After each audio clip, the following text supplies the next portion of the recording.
I'm talking about our self-importance, our imagined self-importance. So, it's like it's amazing how you can shift perspective, and the shifted perspective can change everything. Like when we forget how small we actually are in the grand scheme, the little things that I trouble myself, you start to feel way too big. We get wrapped up in like all the petty dramas, all the temporary problems. And I forget that I'm part of something much more vast, something that's a greater plan, a bigger intention. It's one of the greatest gifts I get from all these Vedic teachings is they help me zoom out on a regular basis, not to feel so insignificant, I'm nothing, I hate myself, but to reconnect with what actually matters, because we have significance, but our significance is connected with the whole, just like the leaves has significance connected with the tree. Om Namo Bhagavate Vasudevaya. Om Namo Bhagavate Vasudevaya. Om Namo Bhagavate Vasudevaya.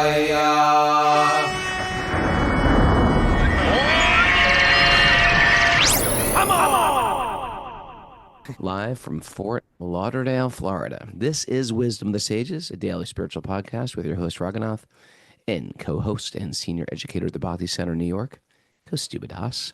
Welcome to the show. Welcome to sunny Florida, the Sunshine State. Good morning, everybody. Good morning, Raghunath. You sound a little quiet today, like you're whispering. Is it because My son's sleeping next door, and his friends are sleeping in the room. So it's like psychological. I'm trying to be quiet, but we know that can't last. It's called the NPR, Raghunath.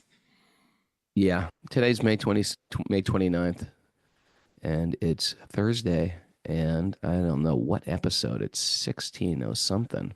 1612. 1612. Yeah. 1612. The 1612 Overture. Good morning, everybody. Had a great day with the kids yesterday. The young men. To the football. My son's grad. Went to the football game, a soccer game. Went to see the famous. It's almost like going to see the equivalent of going to see Babe Ruth.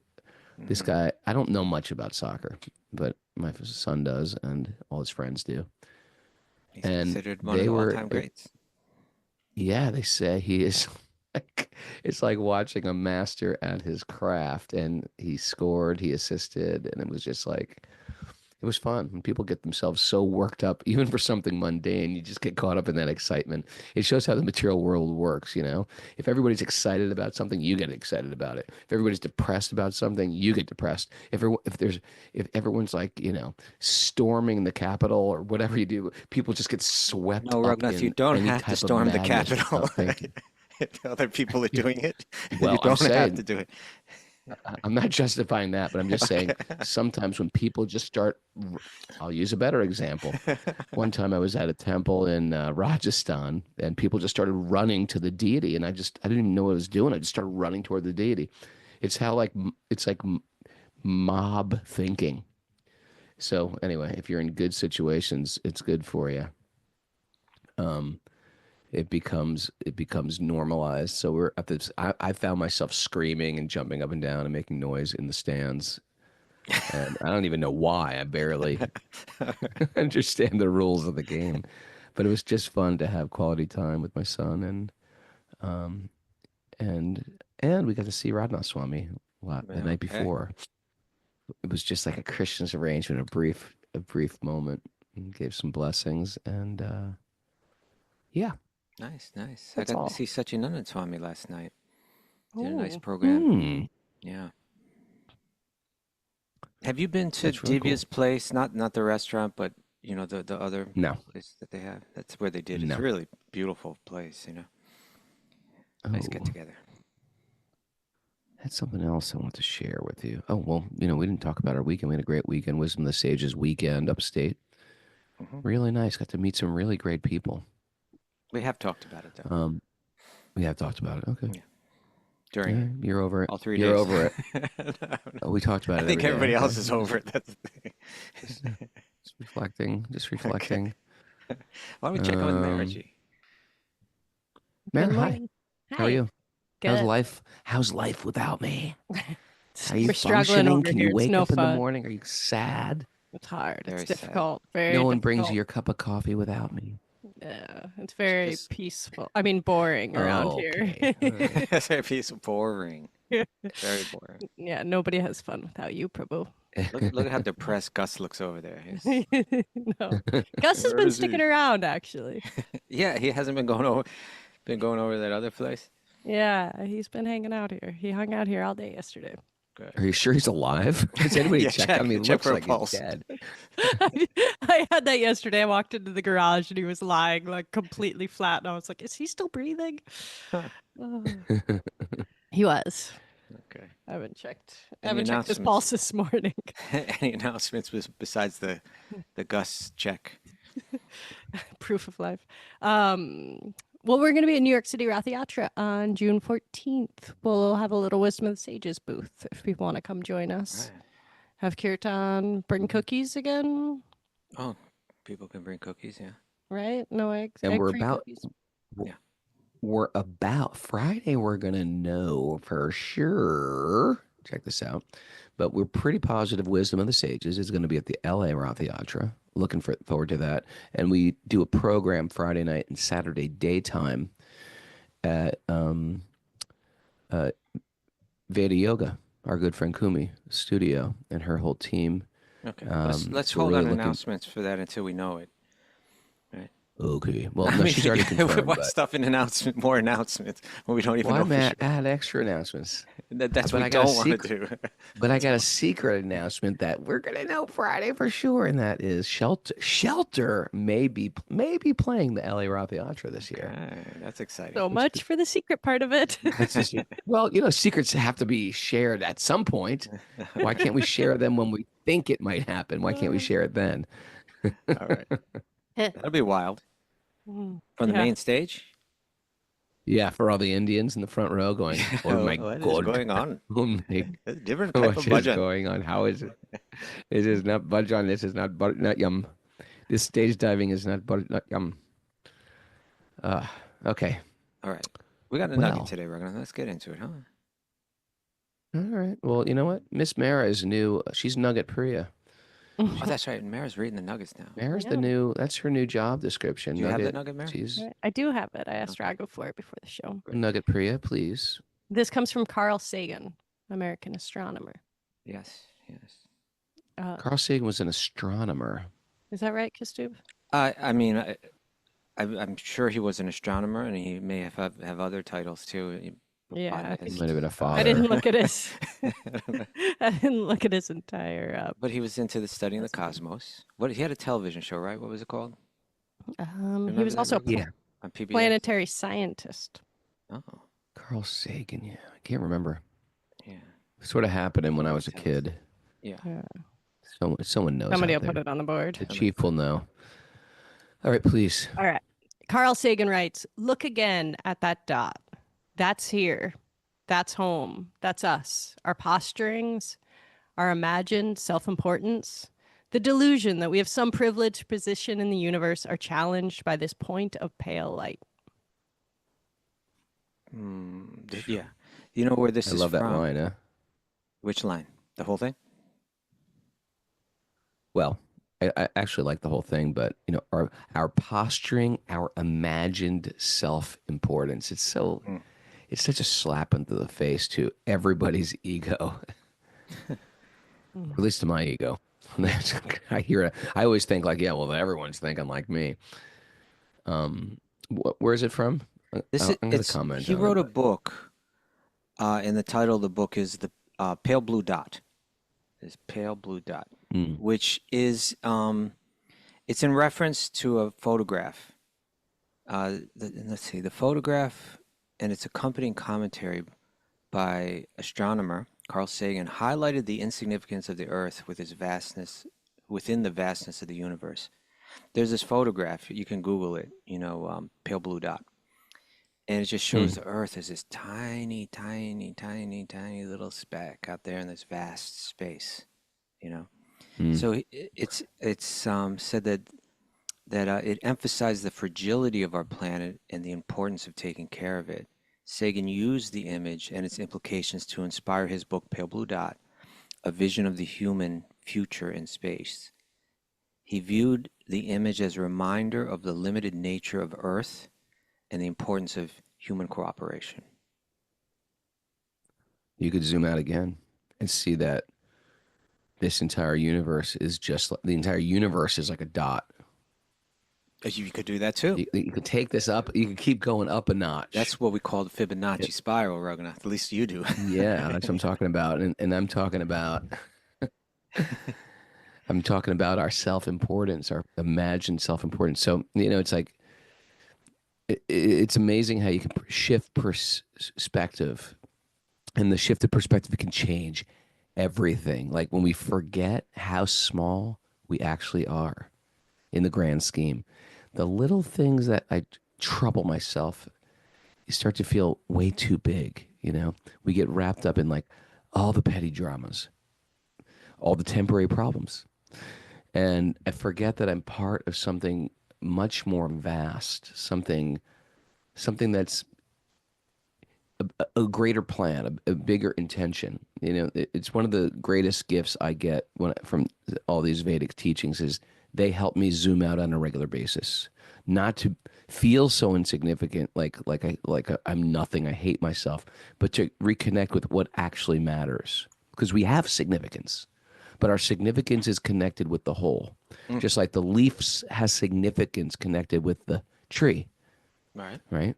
So to remember that there's a conscious being, a greater plan behind everything, that gives my life meaning. That has some significance. And I will say, it ain't easy, because I really try to go into this zoomed out phase a lot, especially like sort of in this season of my life where I'm not like an old man, but I'm sort of like an old man, and my kids are growing up, and it's very easy to step back for me now and say, you know what? See, I thought I owned these children. I don't own them. They're all big.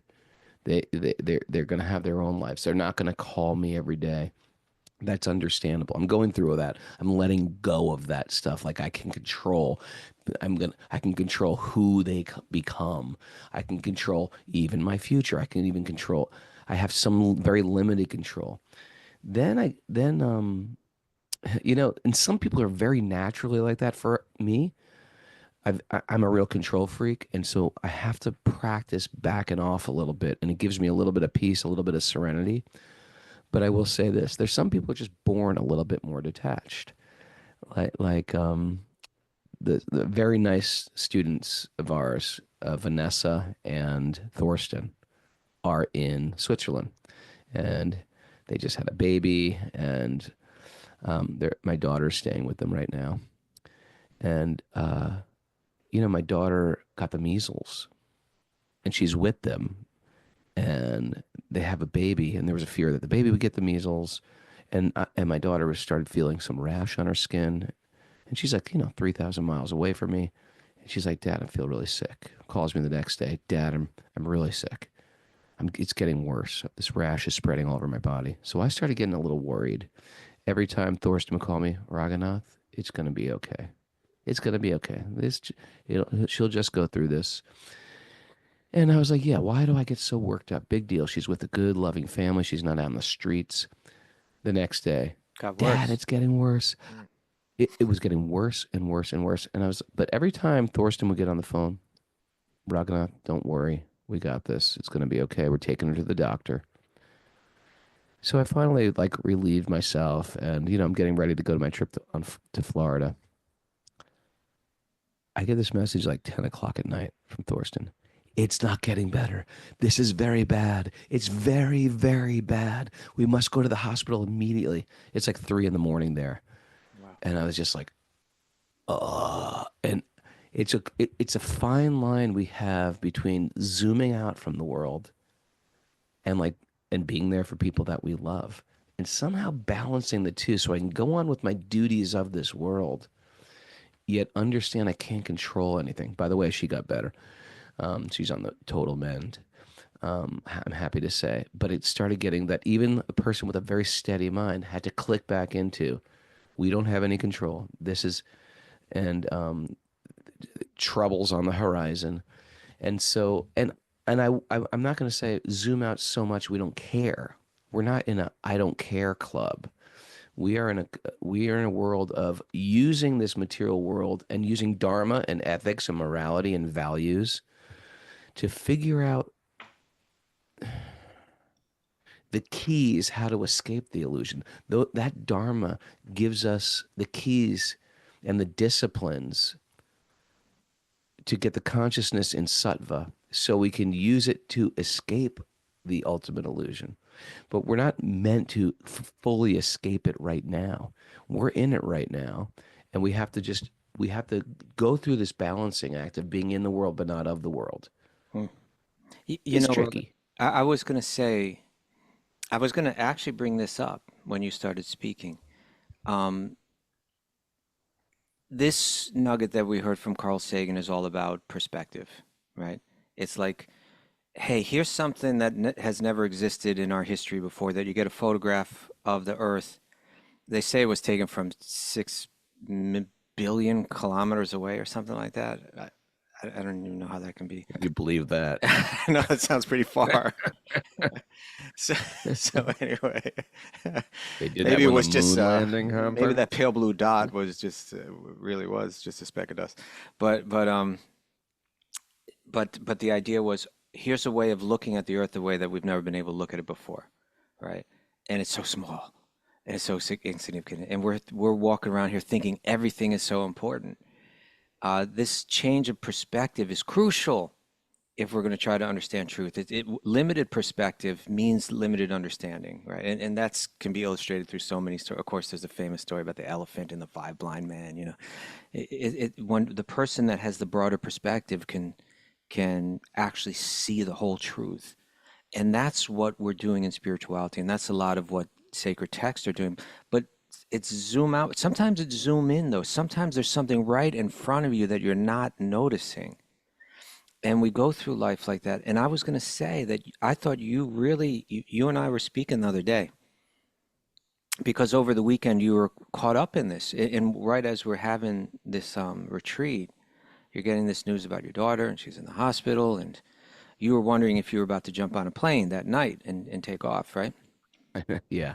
And so then the next morning, the news was better, and she was feeling better, and you were speaking with her, and there was no need to rush out there.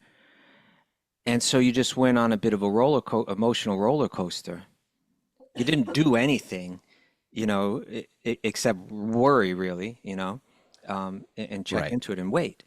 And and then, but you said to me, I try to remember exactly what you said, but you said something like, this whole life is just God's way of getting us, I forget how you said it, but getting us to just learn Uh, to let go. It's just like this, he's like putting us through the emotional ringer, right?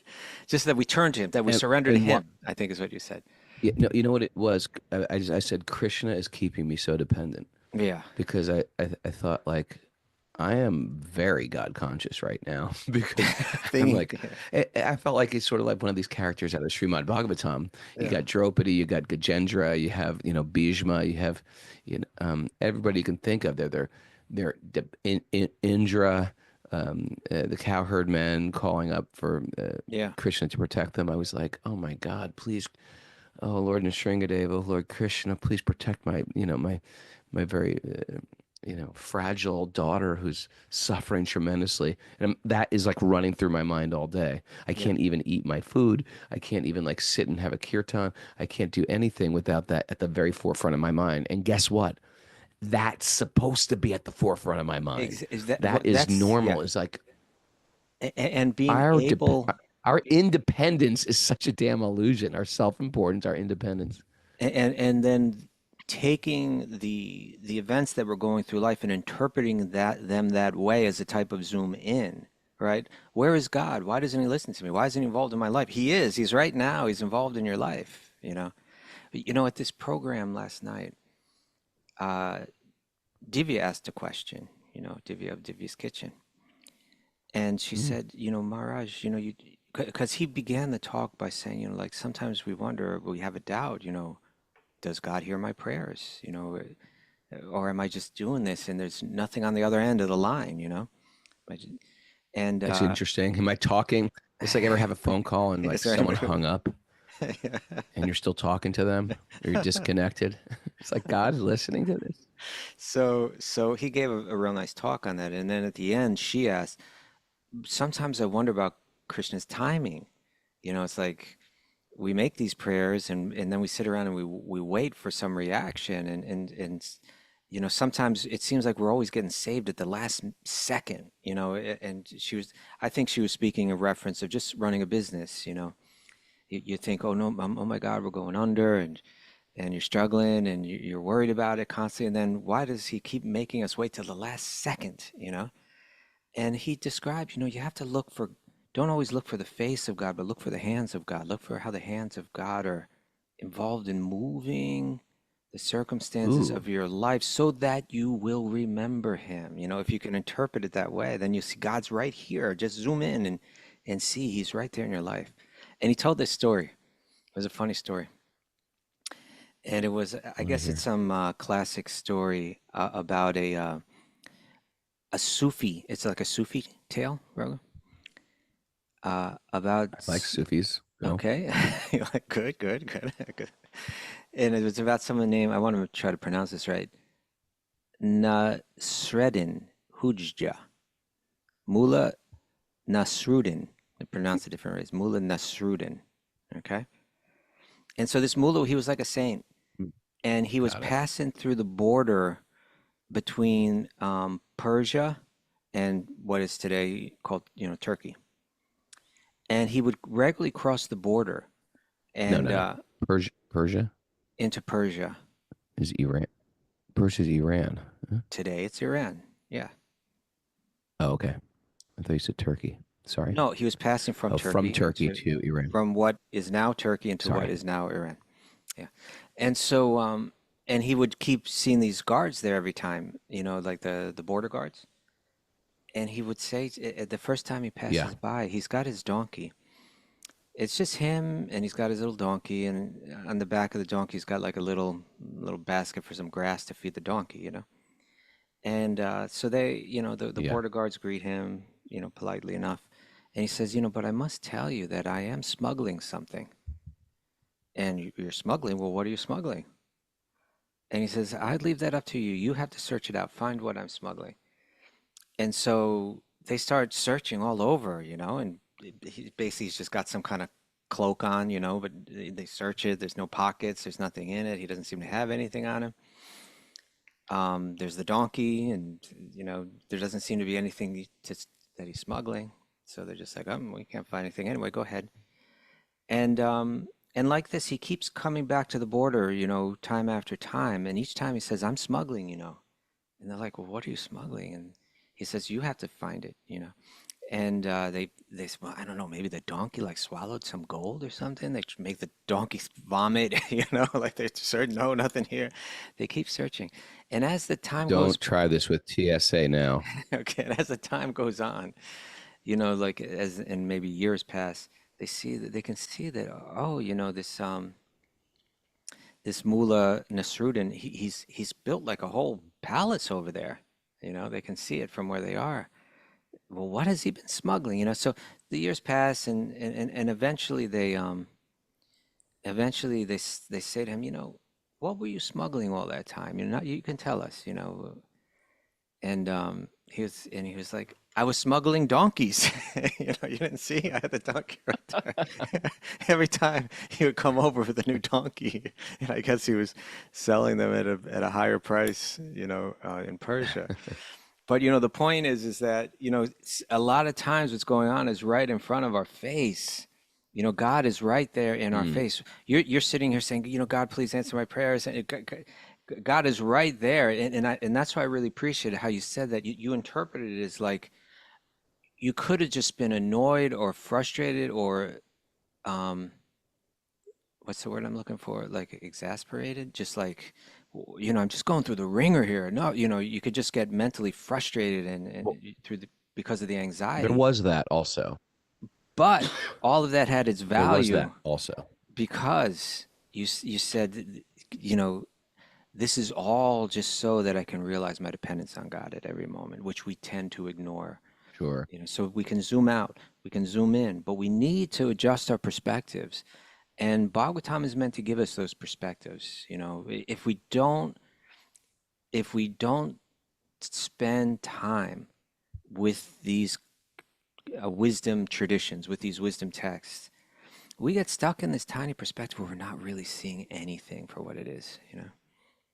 So anyway, that's a real important point. You know, although I did notice something, I can read a little bit more from Carl Sagan's thing, which I appreciate his point, but I'll read a little bit more from what he wrote on this. All right. Okay, sure. Right. So he says, look again at that dot. That's here. That's home. That's us.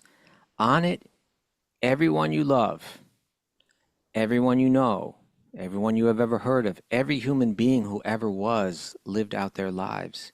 The aggregate of our joy and suffering, thousands of confident religions, ideologies, and economic doctrines, every hunter and forager, every hero and coward, every creator and destroyer of civilization, every king and peasant, every young couple in love, every mother and every father, hopeful child, inventor and explorer, every teacher of morals, every corrupt politician, every superstar, every supreme leader, every saint and sinner in the history of our species lived there on a mote of dust suspended in a sunbeam.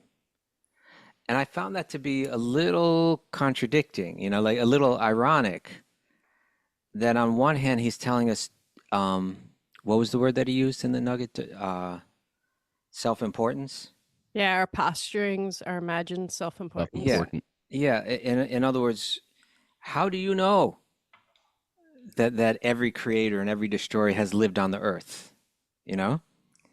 It's like, don't you realize how tiny you are and how tiny your knowledge is and how tiny your perspective is? It seemed like to me that he betrayed his own message there, you know? You with me, Raghu? Yeah. Yeah. Yeah. You know, Um, yeah, who says life is I'm only on not. this earth? I'm not saying. I'm not saying I didn't go through that ringer. I was through the ringer, but yeah, when you put the ringer in perspective, like even when I was going to like get on a plane and go to Zurich and be there for my daughter, I mean, anything could happen. You still get to this point where you realize, even if I go there, what's that going to do? It's like I have no control over this. I have no control whatsoever. Just want to be there for comfort, but I can't do anything about it. It's like not like me going is going to do anything. There was a real feeling of like I don't control. It was just like a good, healthy thing to hear of the transcendental realm of the realm of truth that I have such little control. And so yeah, thank God for the Bhagavatam. Okay. Well, let's get into it then. Are you with me today, Raghunath? Narayanam Thank you. namaskrityanam chaivanarottamam. No, there's like a 3 second delay, Prabhu. Oh, okay. All right, That's go what's ahead. going on here. You just think I'm just slow. I am a I little do. slow, and that's okay. But but the technology is a little slow today I too. see. Narayanam namaskritya naram chaiva narottamam devim saraswatim vyasam tato jayam mudirayat. Before we start in the Srimad Bhagavatam, which is our very means of conquest, one should offer respectful obeisances to the Supreme Lord Narayan. Unto Narayan Rishi, the supermost human being, unto the Mother Saraswati, the goddess of learning, and to Srila Vyasadeva, the author. Nasta prayeshu badreshu nityam bhagavat sevaya bhagavati tamasloke bhaktir bhavati naishtaki. By regular attendance in class in the Bhagavatam and by rendering service to the pure devotees, all that is troublesome to the heart will become eradicated, and loving service to the Supreme Lord, who is praised with transcendental songs, will be established as an irrevocable fact. Om Gyanatamrandasya Gyananjana Salakaya Chakshurun Meditam Dena Tasmai Shri Gurave Namaha. I was born in the darkness of ignorance. My teachers are opening my eyes with the torchlight of knowledge. I offer my obeisances at their lotus feet. Reading from the Srimad Bhagavatam. I don't know Canto where I am 10. actually in the Bhagavatam. Canto 10, Chapter 1, Text 16.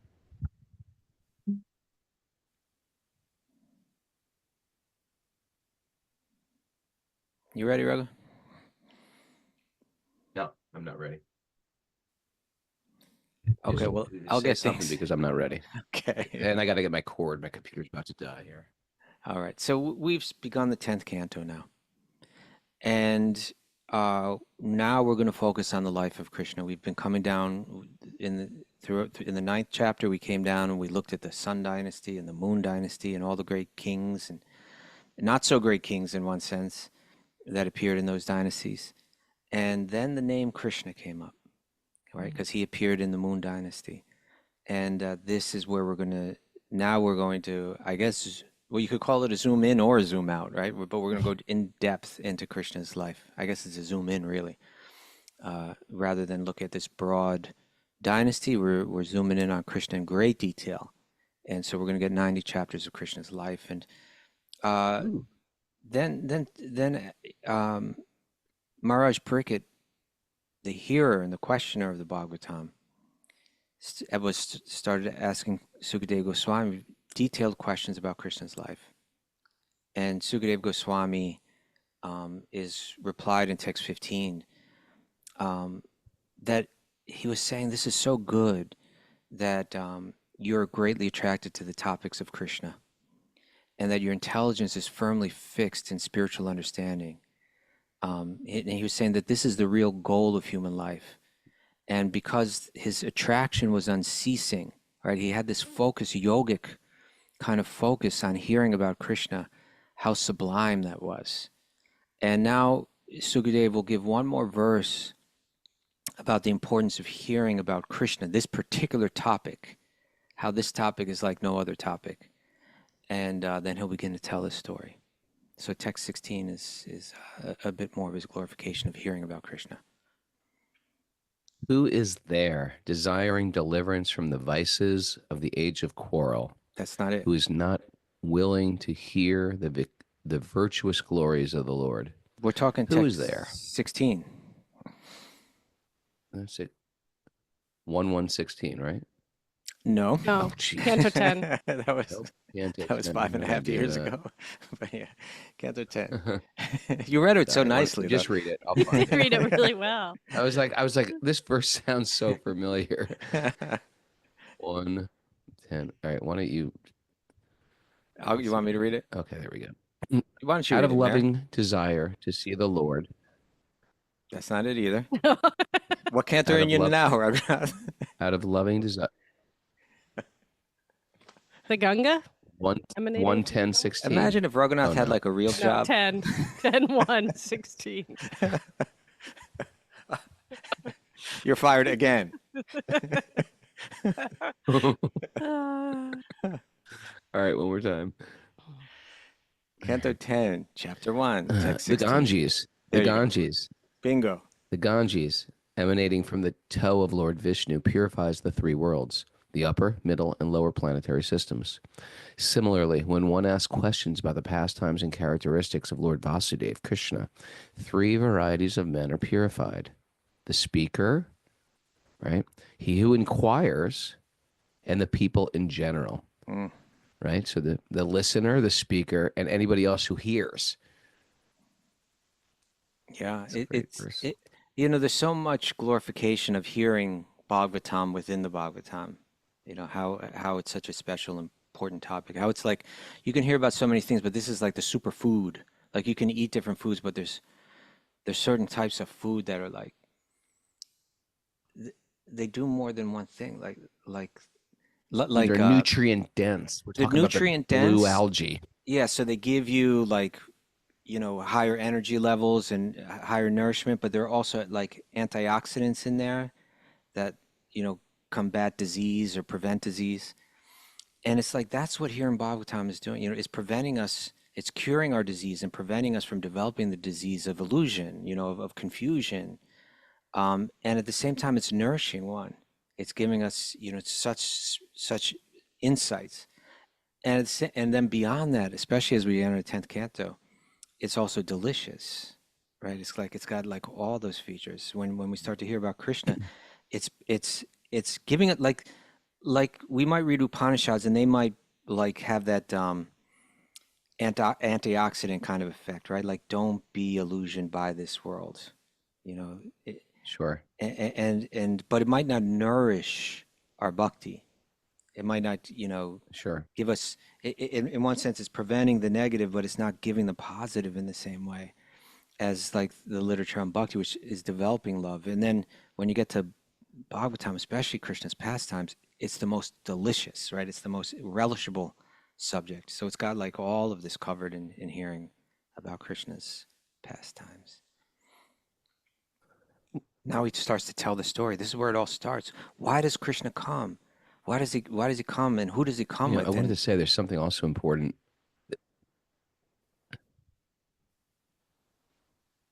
Yeah. You with us, Raghu? Can you hear me? W- I was saying it's also important because, can you hear me? Yes. Yes, we can hear you.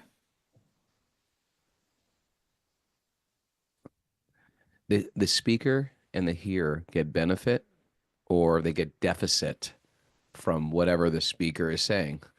The speaker could be talking about hate speech or just negative talk, and the hearer takes that in and affects their consciousness. It also mentions how the listener, someone outside the conversation, it affects their mind in such a deep way as well. Mm-hmm. So the conversations that we're having, the questions we're asking, it generates sound vibration. And anybody who gets caught up in that, it affects them. If you're listening to transcendental YouTube video of a great sage speaking, it affects everybody in the car that you're driving in. And if you're having a conversation, the questions you ask, it can bring the consciousness higher or lower. And anybody in that universe that can hear that conversation, it will take their consciousness higher or lower as well. So there's always this, responsibility that we have to ask the right questions That's right. and hear from the right people and be very careful about like the sound vibrations coming in as well. Hmm. And then we create our environment. Then we create our world. Okay. Once, when Mother Earth was overburdened by hundreds of thousands of military phalanxes of various conceited demons dressed like kings, she approached Lord Brahma for relief. There's a Okay. lot there, huh? Well, There's a this lot is the there. beginning of the story of Conceited Krishna's demons pastimes. dressed like kings. Yeah. I also love the fact that everything in Bhagavatam has personhood, right down to the earth, Mother Earth. And mothers can get overwhelmed. Mothers know that. But Mother Earth can get overwhelmed as well. There's stress that happens in humans. There's stress that happens in animals. Mara knows this. Can stress happen in plants, Mara? Yeah, definitely. Yeah, definitely. So everything has personhood, and everything can feel joy, everything can feel anxiety and fear, and everything can feel stress, and everything can feel loved. Okay. I was saying, can you hear me, Raghu? Next, 18. Yeah, I can. It's spotty, and I have a delay as well. Okay. I was just saying that Mother Earth assumed. Go ahead. that this verse is the very beginning of this story now, right? It's giving us a perspective to understand Yeah. Krishna comes, and it's really, he's called a Leela avatar, because he's coming to play, and there's a whole drama, and this is the beginning of the drama. We read Bhagavad Gita and we say, oh, why did all these people have to die, and why didn't Krishna prevent the dying and all that? This is telling the story, right? That the excuse Krishna uses to appear within the material world and who he brings with him, they all play different roles.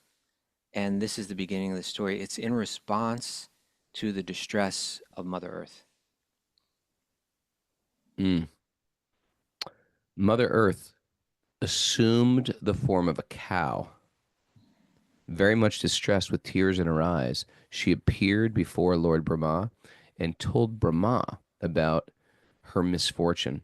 So Mother Earth is a spiritual being, a jiva within this globe, and she has the ability to, I don't know, shapeshift.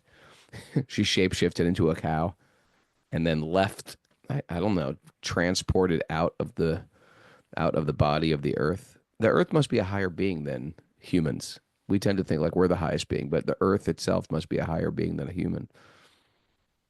Well, yes, she's a goddess. So she could probably leave her body. She's a good, close associate of Lord Vishnu. She's a Shakti of Lord Vishnu. Hey, you want to hear something crazy? I don't know. I was talking to Radhanath Swami. This is going to be in Mara's cookbook, the Wisdom of the Sages cookbook. But he told me he always struggled with finding a healthy breakfast because his breakfast makes him sleepy and tired. So he was torn whether I should eat breakfast or not eat breakfast.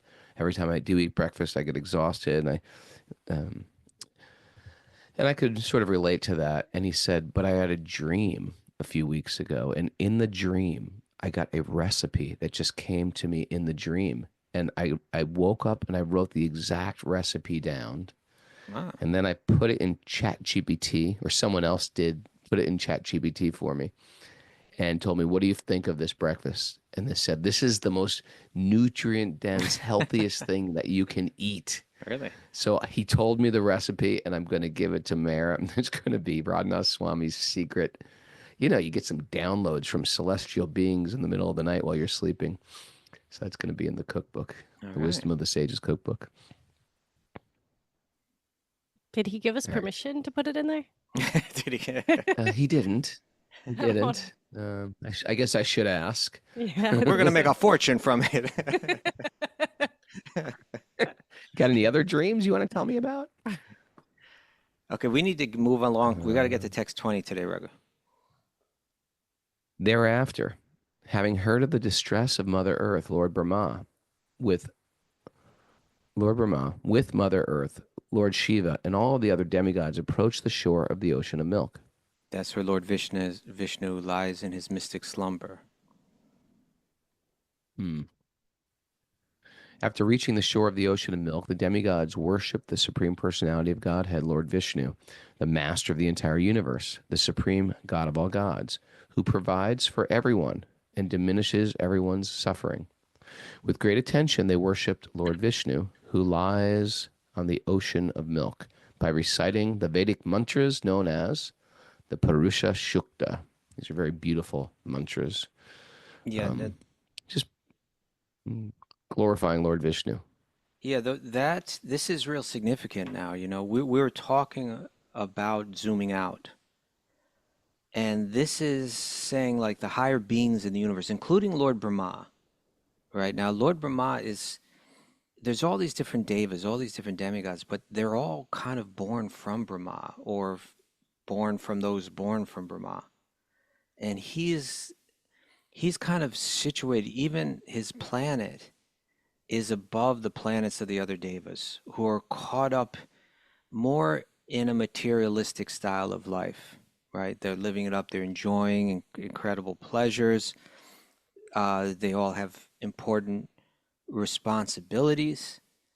They're also occasionally engaged in battle. And even as we read in the ninth canto, there's so much drama in their lives, right? So many, you know, Orvasi is tempting, you know, is moving around, you know, all this stuff going on. Brahma is kind of... We're going to call that drama. Yeah, we'll call it drama. Beyond all that is Brahma, right? Situated on a higher planet, and he's the one that they often go to when they find themselves in trouble, when they're looking for that adult in the room or that voice of reason. He's the one that they go to. And and here's the goddess Earth. She's struggling, she's suffering. He says, and they turn to him. You know, he's the first person you go to. Like he's that universal respected being, elder. And to her, with it, she expresses to Brahma how she's suffering. Brahma says, let's get all the devas together. and we'll go and approach Lord Vishnu. And this in itself is significant, that he gathered everyone together.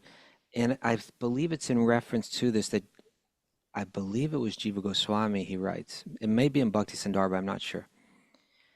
But he says, he compares this with kirtan, that when they go to pray to Lord Vishnu, they all come together. Because if we all come together, our message is stronger and deeper and more heard, right? And so therefore, when we chant Krishna's names, we all come together in Sankirtan, right? Not just Kirtan, but Sankirtan. Means everybody together, chanting together. Then it'll be heard. And so now they're all there, but what do they chant when they get? They don't just come forward and say, "Hey, we've got a problem. Can you help?" But they begin by chanting the Purusha Sukta. And those are these, it's like the oldest of hymns, right? It's eternal. It's from the Rig Veda. And it's just, which we understand is something that's just existed forever. It's this knowledge that's, floating through the environment that certain sages can tap into and download. And they chant these prayers. And what are these prayers all about? It's kind of like, it is a zoom out. It's like a zoom out. It paints a picture of like the universe as this big unified cosmos with everything rooted in the divine being known as the Purusha, which is Lord Vishnu. And we could call this Paramatma realization, right? Brahman realization means I'm not this body, I'm not this mind, all these temporary identities that I embrace are not me. I'm eternal. Whatever is shifting in the material realm has no real effect on me. I'm beyond it all. That's Brahman realization. Paramatma realization means the universe that I'm moving around in is all unified by a cosmic intelligence. The not just an Atma, but the Paramatma, the Supreme Atma, who is not only is everything within him, all the universes enter into his body, but he enters into every living being and every atom within this material realm, within the cosmos, which creates a network of his awareness and his control. That's what we're existing in. So when those devas, they come to the bank of the shore of the ocean of milk where Lord Vishnu is lying, rather than, so that they're not speaking from their limited perspective. We've got a problem right now, right here, right now. We've got a problem. The first thing they do is they bring their awareness to We got a problem. by zooming out and saying, "Hey," because Purusha Sukta is all about how everything emanates from this Supreme Purusha. Everything from the cosmos itself to the different roles that people play in society, to the food, to everything is coming from him. So they sit down there and they begin to chant the Purusha Sukta. And this has been built into the Vedic culture, right? That when we sit down to perform some yagna, to do some religious ritual, the first thing that the Brahmanas do is they sit down and they chant the Purusha Sukta, right? Let us zoom out, realize that we are these small, independent, dependent entities, and we're all connected to this supreme being that's the root of it all. We need to remind ourselves of that on a regular basis, and that's why they chant this. And that's why it's important that when we chant these things, we don't just do it like mechanically, but that we actually kind of tune into what's going on right now. Hey, we're all slowing down for a second. We're all zooming out. And we're all taking this broad, taking in the feeling of this very broad perspective that we're all part of the whole. And that whole, the root of that whole is Lord Vishnu. So they come here, and now they're kind of, I guess you could say, reestablishing their awareness of that through chanting of these hymns.